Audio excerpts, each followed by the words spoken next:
എല്ലാവർക്കും നമസ്കാരം. പ്രമീള മജൽ, BJP ജില്ലാ സെക്രട്ടറി.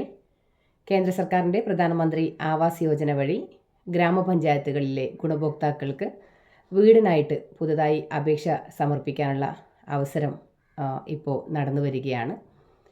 കേന്ദ്ര സർക്കാരിൻ്റെ PM ആവാസ് പ്ലസ് 2024 എന്ന ആപ്പിലൂടെയാണ് അത് നമുക്ക് സെൽഫ് സർവേ ചെയ്യുന്നതിനുള്ള അവസരം ലഭിച്ചിട്ടുണ്ട്.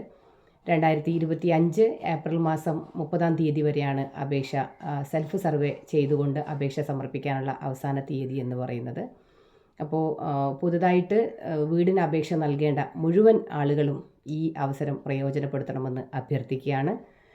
നിലവിൽ ഗ്രാമപഞ്ചായത്തുകളിലും അല്ലെങ്കിൽ സർക്കാർ തലങ്ങളിലും വന്നിരിക്കുന്ന നിർദ്ദേശപ്രകാരം ലൈഫ് ഭവന പദ്ധതികളിൽ അപേക്ഷ നൽകി വെയിറ്റിങ്ങിൽ നിൽക്കുന്ന ആളുകളെ പ്രധാനമന്ത്രി ആവാസ് യോജനയിൽ ഉൾപ്പെടുത്താൻ വേണ്ടിയിട്ടുള്ള നിർദ്ദേശമാണ് വന്നിരിക്കുന്നത്, അസറ്റ് സർവേ ചെയ്യുന്നതിന് വേണ്ടിയിട്ട്. എന്നാൽ സെൽഫ് സർവേയിലും കൂടെ ഗുണഭോക്താക്കൾക്ക് സ്വന്തമായിട്ട് അവരുടെ ഫോണിൽ തന്നെ സെൽഫ് സർവേ നടത്തിക്കൊണ്ട് ഈ പദ്ധതിയിൽ ഉൾപ്പെടാമെന്ന് പറയുന്നൊരു നിർദ്ദേശവും കൂടി സർക്കാരിൻ്റെ ഭാഗത്തു നിന്ന് വന്നിട്ടുണ്ട്. അതുകൊണ്ട് തന്നെ ഈ അവസരം എല്ലാവരും മാക്സിമം പ്രയോജനപ്പെടുത്തണമെന്നും സമ്പൂർണ്ണമായിട്ടുള്ള വീട് എന്ന് പറയുന്ന ആ ഒരു കേന്ദ്ര സർക്കാരിൻ്റെ പദ്ധതിയിലേക്ക് ഉൾപ്പെടുന്നതിന് വേണ്ടിയിട്ടും ആ പദ്ധതിയുടെ ആനുകൂല്യങ്ങൾ ലഭിക്കുന്നതിന് വേണ്ടിയിട്ടും നിങ്ങളെല്ലാവരും ഈ അവസരം പ്രയോജനപ്പെടുത്തണമെന്നും കൂടി അഭ്യർത്ഥിക്കുകയാണ്. ഈ പദ്ധതിയിൽ ഉൾപ്പെടുന്നതിന് വേണ്ടിയിട്ട് ഈ ആപ്പ് ഏത് രീതിയിൽ ഉപയോഗിക്കാമെന്നതിനെ കുറിച്ചിട്ട് ഞാൻ ഈ ഒരു വീഡിയോയിൽ തന്നെ വിശദീകരിക്കുകയാണ്. നിങ്ങൾക്ക് ഉപകാരപ്പെടുമെങ്കിൽ തീർച്ചയായിട്ടും ഈ വീഡിയോ കൃത്യമായിട്ട് തന്നെ നോക്കിക്കൊണ്ട് നിങ്ങൾ സെൽഫ് സർവേ ചെയ്ത് ഈ പദ്ധതിയിൽ ഭാഗമാകണമെന്നും കൂടി അഭ്യർത്ഥിക്കുകയാണ്. നന്ദി. ആദ്യം തന്നെ നമ്മുടെ ആവാസ് യോജനയുടെ ലിങ്ക് താഴെ കൊടുത്തിരിക്കുന്നുണ്ട്. ആ ലിങ്കിൽ നിങ്ങൾ കയറിയിട്ട് അതിൽ പറയുന്നത് പ്രകാരം ആദ്യത്തെ ഓപ്ഷൻ പ്രകാരമുള്ള നമ്മുടെ ആവാസ് യോജനയുടെ സെൽഫ് സർവേ ചെയ്യുന്നതിന് വേണ്ടിയിട്ടുള്ള ആപ്ലിക്കേഷൻ ഡൗൺലോഡ് ചെയ്യുക. അതുപോലെ തന്നെ അതിൻ്റെ തൊട്ട് താഴെയായിട്ട് മൂന്നാമതായി കിടക്കുന്ന നമ്മുടെ ഫേസ് ഓതൻറ്റിഫിക്കേഷൻ, അതായത് ആധാർ ഓതൻറ്റിഫിക്കേഷന് വേണ്ടിയിട്ടുള്ള ഫേസ് ഓതൻറ്റിഫിക്കേഷൻ ചെയ്യുന്നതിന് വേണ്ടിയിട്ടുള്ള ആപ്പും കൂടി ഡൗൺലോഡ് ചെയ്യുക. ഡൗൺലോഡ് ചെയ്തതിന് ശേഷം നമ്മുടെ ആപ്പ്, അതായത് ആവാസ് യോജന പ്ലസ് ആപ്പിലൂടെ നമ്മൾ സർവേ ചെയ്യുന്നതിന് വേണ്ടിയിട്ട് ആരംഭിക്കുകയാണ്. ആദ്യം തന്നെ നമ്മുടെ മൊബൈൽ നമ്പർ അതിൽ രജിസ്റ്റർ ചെയ്യുക, ആധാർ കാർഡ് നമ്പർ രജിസ്റ്റർ ചെയ്യുക. രജിസ്റ്റർ ചെയ്തതിന് ശേഷം ചെയ്യുന്ന സമയത്ത് ആദ്യം തന്നെ നമ്മുടെ ആധാർ കാർഡ് ഓതൻറ്റിഫിക്കേഷനാണ് ചോദിക്കുന്നത്. ചെയ്യുന്ന ഗുണഭോക്താവിൻ്റെ ആധാർ കാർഡ് നമ്പർ അടിക്കുന്നത് കൊണ്ട് തന്നെ ആ ആധാർ കാർഡ് നമ്പർ നമ്മുടെ സെൽഫി, അതായത് മുഖത്തിലേക്ക് എന്ന രീതിയിലേക്ക് ഫോണ് വെച്ചുകൊണ്ട് നമ്മൾ നമ്മുടെ mobile authentication, Aadhaar card authentication mobile വഴി ചെയ്യുകയാണ് ആപ്പിലൂടെ. ചെയ്തത് സക്സസ്ഫുള്ളി കാണിച്ചതിന് ശേഷം നമ്മുടെ KYC കംപ്ലീറ്റ് ആയി എന്ന് പറയുന്ന സക്സസ്ഫുള്ളി മെസ്സേജ് നമുക്ക് അതിൻ്റെ അകത്ത് വരും. നമ്മുടെ ഫോട്ടോയും അതുപോലെ തന്നെ നമ്മുടെ ആധാറിൻ്റെ കൃത്യമായിട്ടുള്ള ഡീറ്റെയിൽസ് കാണിച്ചുകൊണ്ട് അതിൻ്റെ അകത്ത് നമുക്ക് ഈ ആപ്പിലൂടെ തന്നെ കാണാൻ വേണ്ടി പറ്റും. അത് ഓക്കെ കൊടുക്കുക. നമ്മൾ അതിന് ശേഷം ഒരു 4 അക്ക നമ്പറിൽ ഒരു പിന്ന് ടൈപ്പ് ചെയ്യാൻ വേണ്ടി പറയുന്നുണ്ട്. ആ പിൻ ടൈപ്പ് ചെയ്യുക. അതുപോലെ തന്നെ അത് കൺഫേം, ആ നമ്പർ പിന്ന് കൂടി നമ്മൾ കൺഫേം നമ്പറും കൂടി ടൈപ്പ് ചെയ്യുക. കഴിഞ്ഞ് നമ്മുടെ ലൊക്കേഷന്, അതായത് നമ്മുടെ സ്റ്റേറ്റ്, നമ്മുടെ ജില്ല, അതുപോലെ തന്നെ നമ്മുടെ പഞ്ചായത്ത് ഏതെന്ന് സെലക്ട് ചെയ്യാൻ വേണ്ടിയിട്ട് നമ്മുടെ വില്ലേജ്, ഏത് വില്ലേജിലാണ് നമ്മൾ പെടുന്നത് എന്നതിനെ കുറിച്ചിട്ട് സെലക്ട് ചെയ്യാൻ വേണ്ടിയിട്ട് വരുന്നുണ്ട്. അത് പ്രൊസീഡ് കൊടുക്കുക. ഇതോടുകൂടിയിട്ട് നമ്മുടെ ലോഗിൻ പ്രൊസീജിയർ കംപ്ലീറ്റ് ആവുന്നു. നമ്മുടെ സ്ക്രീനിൽ ആഡ് ഓർ എഡിറ്റ് സർവേ, അതുപോലെ തന്നെ അപ്ലോഡ് സേവ് സർവേ ഡാറ്റ എന്നിങ്ങനെയുള്ള 4 ഓപ്ഷൻസ് നമുക്ക് കാണിക്കുന്നുണ്ട്. ഇതിൽ ആദ്യത്തെ ആഡ് ഓർ എഡിറ്റ് സർവേ എന്ന് പറയുന്ന ഓപ്ഷൻ ക്ലിക്ക് ചെയ്ത് അതിൽ മുഴുവനും ഡീറ്റെയിൽസ് നമ്മൾ കറക്റ്റായിട്ട് എൻ്റർ ചെയ്യുക. നമ്മൾ ആധാർ കാർഡ് പ്രകാരമുള്ള പേര്, ആധാർ കാർഡ് നമ്പർ, അതുപോലെ തന്നെ ദേശീയ ഗ്രാമീണ തൊഴിലുറപ്പ് പദ്ധതിയുടെ ജോബ് കാർഡ് നമ്പർ കൃത്യമായിട്ട് എൻ്റർ ചെയ്യാൻ വേണ്ടിയിട്ട് പറയുന്നുണ്ട്. ആ ജോബ് കാർഡ് നമ്പർ കൃത്യമായിട്ട് എൻ്റർ ചെയ്യുക. കാർഡ് എൻ്റർ ചെയ്യുന്ന സമയത്ത് ഇപ്പോൾ സാധാരണ KL 01003006 006, അതുപോലെ തന്നെ ലാസ്റ്റ് നമ്മുടെ ഒരു ജോബ് കാർഡ് നമ്പർ ഒരു 100 അല്ലെങ്കിൽ 120 അങ്ങനെ ഒരു നമ്പറും കൂടിയാണ് സാധാരണ ഉണ്ടാവാറ്. അത് നമ്മൾ ഇതിൻ്റെ അകത്ത് സർവേ ആപ്പിൽ ടൈപ്പ് ചെയ്യുന്ന സമയത്ത് KL-01-003-006 ഏറ്റവും ലാസ്റ്റിലുള്ള ആ 3 നമ്പർ, നമ്മുടെ ജോബ് കാർഡിൻ്റെ 3 നമ്പർ നമ്മുടെ സ്ലാഷ് ഇട്ടിട്ടാണ് നമ്മളത് ടൈപ്പ് ചെയ്ത് കൊടുക്കേണ്ടത്. അത് കൃത്യമായിട്ട് തന്നെ കൊടുക്കണം. ഇല്ല എങ്കിൽ നമുക്ക് അവസാനം നമുക്കത് സർവേ സബ്മിറ്റ് ആവാത്തൊരു കാര്യം കിടക്കുന്നുണ്ട്. അതുകൊണ്ട് അത് വളരെ ശ്രദ്ധിക്കേണ്ടതാണ്. അത് കഴിഞ്ഞതിന് ശേഷം അതിൻ്റെ അകത്ത് മൊബൈൽ നമ്പർ, നമ്മുടെ ബാക്കിയുള്ള ഓരോ details, family head of the family എത്ര പേരാണെന്നുള്ളത്, അതിലിപ്പോൾ വീടോ മറ്റോ ഒക്കെ ആണെങ്കിൽ നമുക്ക് ഒരാൾ മാത്രമേ ഉണ്ടാവുകയുള്ളൂ. അതല്ല ഗൃഹനാഥൻ എന്ന രീതിയിലുണ്ടെങ്കിൽ, കാരണം അത് പ്രത്യേകിച്ച് പറയാനുള്ള കാരണം എന്ന് വെച്ചാൽ ലേഡീസിൻ്റെ, അതായത് വനിതകളുടെ പേരിലാണ് ഇതിൻ്റെ അപേക്ഷ സമർപ്പിക്കണം എന്നതിന് മുൻഗണന നൽകുന്നത്. അപ്പോൾ നമ്മൾ അങ്ങനെ സമർപ്പിക്കുന്നത് കൊണ്ട് തന്നെ തീർച്ചയായിട്ടും നമുക്ക് അടുത്ത ഗൃഹനാഥനെയും കൂടി സെക്കൻഡ് മെമ്പറായിട്ട് ഉൾപ്പെടുത്തേണ്ടതുണ്ട്.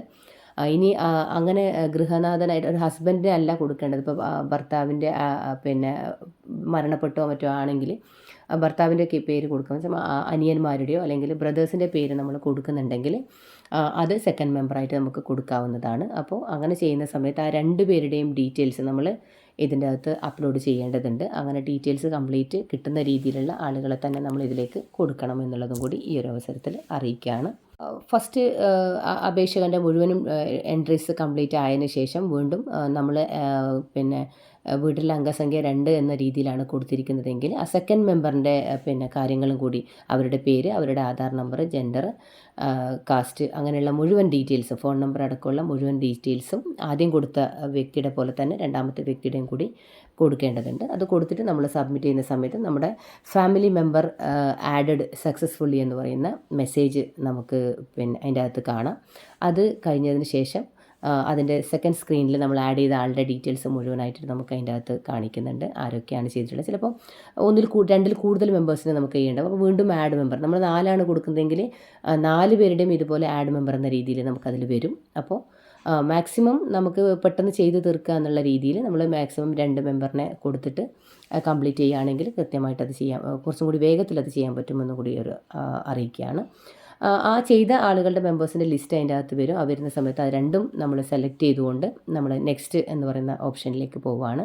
അത് കഴിഞ്ഞതിന് ശേഷം വീണ്ടും നമ്മുടെ അടുത്ത് ചോദിക്കുന്നത് ബാങ്ക് അക്കൗണ്ട് ഡീറ്റെയിൽസ് ആണ്. നമുക്കത് വേണമെങ്കിൽ ബാങ്ക് അക്കൗണ്ട് ഡീറ്റെയിൽസ് മുഴുവനായിട്ടും ടൈപ്പ് ചെയ്ത് കൊടുക്കാം. ഇനി അതല്ലാന്നുണ്ടെങ്കിൽ അതിൻ്റെ മുകളിൽ ഐ ഡോണ്ട് ബാങ്ക് അക്കൗണ്ട് എന്നിട്ടുള്ള രീതിയിലുള്ള ഒരു ഓപ്ഷൻ കൂടി അതിൻ്റെ അകത്ത് വരുന്നുണ്ട്. ആ ഓപ്ഷൻ ടൈപ്പ് ചെയ്ത് കൊടുത്തിട്ട് നമുക്ക് നെക്സ്റ്റ് എന്ന രീതിയിലേക്ക് പോകാം. അത് കഴിഞ്ഞിട്ട് വീണ്ടും നമ്മുടെ നിലവിലുള്ള താമസം ഏത് രീതിയിലാണ്, നമ്മുടെ സ്വന്തമായിട്ടുള്ള വീട്ടിലാണോ അല്ലെങ്കിൽ റെൻറ്റഡ് വീട്ടിലാണോ എന്നുള്ള ഡീറ്റെയിൽസ് നമ്മളെ കാര്യങ്ങൾ ചോദിക്കുന്നുണ്ട്. അത് മുഴുവനായിട്ട് നമ്മൾ ടൈപ്പ് ചെയ്ത് കൊടുക്കുക. നമ്മൾ എത്ര റൂമുള്ള വീടാണ്, അത് സ്വന്തമാണെങ്കിലും വാടകയാണെങ്കിലും ആ നിലവിലുള്ള അവസ്ഥ എന്ന് കൊടുക്കുക. ഏറ്റവും അവസാനം നിങ്ങൾ സ്വന്തമായിട്ട് വീട് കെട്ടാൻ വേണ്ടിയിട്ടുള്ള ലാൻഡ് ഉള്ള ആളാണോ എന്ന് ചോദിക്കുന്നുണ്ട്. ഉള്ളതാണെങ്കിൽ ഉണ്ടെന്ന് കൊടുക്കുക, ഇല്ല എങ്കിൽ ഇല്ല എന്ന് കൊടുക്കുക. മുമ്പ് നിങ്ങൾ ഏതെങ്കിലും അപേക്ഷയിൽ ഇതുപോലെ ഉൾപ്പെട്ടിട്ടുണ്ടോ, മുമ്പ് സർക്കാരിൻ്റെ ഏതെങ്കിലും ഭവന പദ്ധതിയിൽ പേര് കൂട്ടിട്ട് ആനുകൂല്യം ലഭിച്ചവരാണോ എന്ന് ചോദിക്കുന്നുണ്ട്. അപ്പോൾ അത് അല്ല എന്നുള്ള, അല്ലെങ്കിൽ ആണ്, ഏതാണോ നിങ്ങളുടെ ഓപ്ഷൻ അത് സെലക്ട് ചെയ്തുകൊണ്ട് നെക്സ്റ്റ് ബട്ടണിലേക്ക് പോവുക. നമ്മളിപ്പോൾ താമസിക്കുന്ന ഹൗസിൻ്റെ ഇമേജ് കാണിക്കാൻ വേണ്ടിയിട്ട് പറയുന്നുണ്ട് ക്യാപ്ചയിൽ. അപ്പോൾ അത് നമ്മളെ നിലവിലുള്ള സ്ഥലത്ത് എവിടെയാണോ നമ്മളത് ചെയ്യുന്നത് ആ ചെയ്യുന്ന സ്ഥലത്തിൻ്റെ അതിൻ്റെ ലാറ്റിറ്റ്യൂഡും ലോങ്ങിറ്റ്യൂഡും ഒക്കെ നമുക്ക് അതിൻ്റെ അകത്ത് എഴുതാനുണ്ട്. അപ്പോൾ അത് വെച്ചിട്ട് നമ്മൾ എന്ത് ചെയ്യുന്നു വെച്ചാൽ കൃത്യമായിട്ടുള്ള ഫോട്ടോ, ആ വീടിൻ്റെ ഫോട്ടോ എടുക്കുന്നു.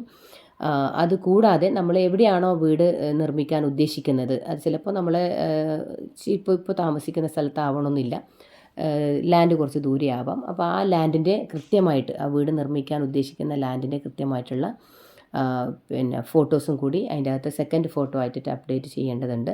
ഇനി ലാൻഡ് ഇല്ലാത്തവരാണെങ്കിൽ ലാൻഡ് ഇല്ല, നോ ലാൻഡ് എന്ന് പറയുന്നത് റിമാർക്കിൽ എഴുതി കൊടുക്കണം. ഓൺ ലാൻഡ് ആണെങ്കിൽ ഓൺ ലാൻഡ് എന്നുള്ളത് റിമാർക്കിൽ എഴുതി കൊടുത്തുകൊണ്ട് നിങ്ങൾക്ക് നെക്സ്റ്റ് ഓപ്ഷനിലേക്ക് മാറാവുന്നതാണ്. അതോടുകൂടിയിട്ട് നമ്മുടെ ഒരു വിഭാഗത്തിലുള്ള ആപ്ലിക്കേഷൻ സക്സസ്ഫുള്ളി ആവുകയാണ്. പിന്നീട് നമ്മൾ സെലക്ട് ബെനിഫിഷ്യറി പ്രിഫറൻസ് എന്ന രീതിയിലേക്ക് വരുന്നുണ്ട്. അതിൽ മാസൺ ട്രെയിനിങ് വേണമെന്ന് ചോദിക്കുന്നുണ്ട്. അപ്പോൾ അത് ഓപ്ഷൻ പ്രകാരം എസ് എന്ന് ടൈപ്പ് ചെയ്തുകൊണ്ട് നമ്മൾ നിലവിൽ ഏതൊക്കെയാണോ നമ്മുടെ 4 രീതിയിലുള്ള ഹൗസിംഗ് ടൈപ്പ് അതിൻ്റെ അകത്ത് അവർ കാണിക്കുന്നുണ്ട്, അതിലേതാണോ നമുക്ക് വേണ്ടത് അത് സെലക്ട് ചെയ്യാം. സെലക്ട് ചെയ്തതിന് ശേഷം നമ്മൾ വീണ്ടും നെക്സ്റ്റ് ബട്ടണിലേക്ക് പോകുന്നു. നെക്സ്റ്റ് ബട്ടണിൽ പോകുന്ന സമയത്ത് നമ്മൾ ടൈപ്പ് ചെയ്ത് കൊടുത്ത മുഴുവൻ ഡാറ്റാൻ്റെ ഫോർമാറ്റ് അതിൻ്റെ അകത്ത് ഒരു പ്രിവ്യൂ എന്ന രീതിയിൽ നമുക്കത് കാണിച്ചു തരും.